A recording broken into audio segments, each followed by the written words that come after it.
Magluluto tayo ngayon ng sinabawang bangus. Ito yung kailangan natin sangkap. Yan, ang simple lang. So guys, ito ang gagawin natin. First, ay una is makakulog muna ako ng tuto, onions, tsaka ginger, guys. Antayin natin kung kumulo masyado para mas maamoy mo talaga yung bango ng sangkap ng larin. Next, ilalagay ko is simple yung bangus. O yan. Diba?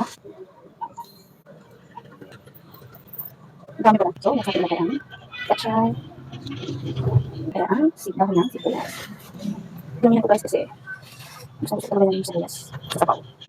Ilalagay din natin ang sili guys. Para mas wala sumarap. Siyempre lagyan natin ang asin. Kunti lang guys. Para mas masarap. At saka pampalasa. Hindi ko lang i-video yung kanya guys. Baka makita nyo. So ayun na guys, okay na. Kain na kami.